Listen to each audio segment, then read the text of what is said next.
Baik, shalom, selamat siang, salam olahraga, jaya.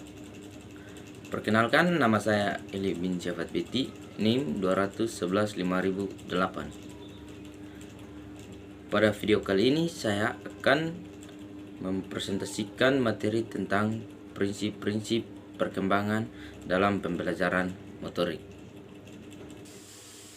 Ada beberapa prinsip perkembangan. Yang pertama, perkembangan melibatkan perubahan. Perkembangan di setiap manusia akan disertai beberapa perubahan, di antaranya perubahan ukuran, perubahan profesi, dan hilangnya ciri lama dan munculnya ciri baru. Yang kedua, pola perkembangan dapat diramalkan. Pola perkembangan fisik dapat diramalkan sesama kehidupan para dan pasca lahir. Hukum rangkaian pengarahan perkembangan ada dua, yaitu hukum Cheplow-Condal dan hukum Proxima Distal. Hukum Cheplow-Condal merupakan arah perkembangan yang menyebar ke seluruh tubuh, dimulai dari kepala ke kaki, dan hal ini berarti bahwa kemajuan dalam struktur dan fungsi pertama-tama terjadi di bagian kepala, kemudian badan, dan selanjutnya hukum Proxima Distal merupakan arah perkembangan bergerak dari yang dekat dan yang jauh, keluar dari sumbu pusat tubuh menuju ke ujung-ujungnya berkembang sebelum bagian tubuh luar dengan perkembangan sebelum tangan dan kaki berkembang sebelum jari tangan dan jari kaki. Yang ketiga, perkembangan merupakan hasil proses perkembangan dan belajar. Ciri perkembangan fisik dan mental sebagai berasal dari proses kematangan struktur ciri-ciri tersebut dan sebagai berasal dari latihan dan usaha individu.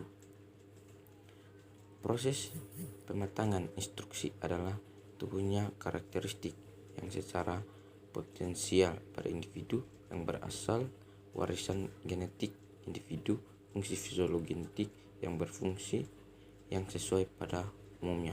Contohnya, kita bergerak, duduk, dan menyesalan unsur tambangan berasal dari proses kematangan, sedangkan fungsi atau genetik merupakan fungsi khusus individu. Contohnya berenang, melempar, naik sepeda, dan menulis. Yang berikut, terdapat beberapa individu dalam berpendapat walaupun perkembangan sama bagi semua orang, tetapi setiap orang mengikuti pola yang dapat diramalkan dengan cara dan kecepatan sendiri. Anak berkembang dengan cepat, lancar, ramah, sebaiknya ada yang menunjuk. Yang berikut, penelitian untuk mengamati perkembangan. Ada beberapa penelitian. Yang pertama, pendekatan cross-sectional atau penelitian yang dilakukan pada berbagai kelompok selama satu periode tertentu. Keuntungannya: A. Menghemat waktu. B. Berikan gambaran khas pada berbagai usia. C. Relatif murah untuk dilaksanakan. Dan D. Dapat dilaksanakan oleh seseorang ahli. Dan kerugiannya adalah A. Ini memberikan gambaran proses perkembangan yang sifatnya kira-kira. Sedangkan B. Tidak mempertimbangkan variasi dalam kelompok usia. Dan C. Tidak mempertimbangkan budaya atau perubahan lingkungan dengan tempat dan waktu. Yang kedua, pendekatan longitudinal adalah penelitian dilakukan dengan pengamatan ulang kepada anak-anak yang sama dan kepada beberapa individu atau waktu. Keuntungannya, yang pertama, A. Menganalisis perkembangan setiap anak. B. Dapat meneliti kenaikan pertumbuhan. C. Memberikan kesempatan untuk menganalisis proses pengalaman. D. Memberikan kesempatan peneliti pengaruh budaya dan pengaruh lingkungan atas perilaku dan kepribadian. Kerugiannya adalah A. Umumnya membutuhkan peneliti tidak lanjut oleh para ahli yang baru karena panjangnya waktu yang diliput. B. Biaya yang tinggi untuk melaksanakannya. C. Data banyak dan tidak praktis untuk dipakai. D. Sulit untuk mempertahankan ke contoh yang asli. Yang berikut, teori perkembangan. Ciri perkembangan secara umum dikaji pada dua sudut pandang, yaitu sudut pandang biologis dan psikologis. Psikologis adalah sejarah keberuntungan dan perkembangan bagian-bagian dan sistem tubuh dipelajari pada level seluler dan pada level organik.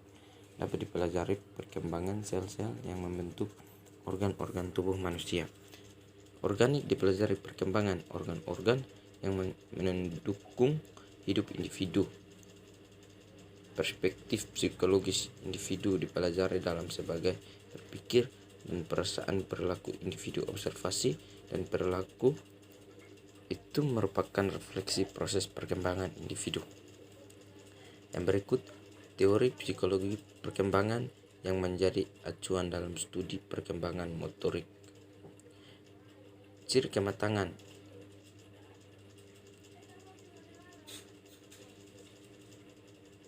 atau motorinal theory oleh Arnold Gesell. Ciri kematangan merupakan teori yang menekankan faktor keturunan sebagai penentuan perkembangan faktor internal.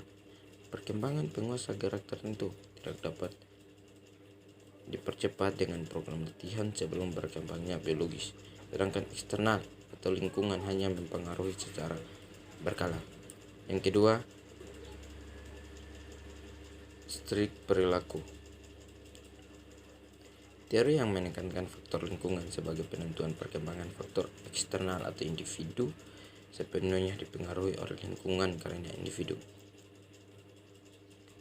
Yang ketiga, teori belajar sosial atau social learning theory oleh Albert Bandura. Munculnya dalam perkembangan teori perilaku individu tidak pasif dan reaktif, melainkan pada hubungan timbal balik. Penguatan respon terhadap stimulus merupakan daya kuat yang mempengaruhi atau membentuk perilaku titik sentralnya. Pelajar tidak sekedar mengamati modal untuk kemudian mengikuti perilaku. Yang keempat, teori kognitif atau cognitive theory oleh James Piaget. Teori kognitif merupakan teori yang menekankan instruksi individu dan lingkungan sebagai penentuan perkembangan. Sekian dan terima kasih. Selamat siang. Salam olahraga. Jaya.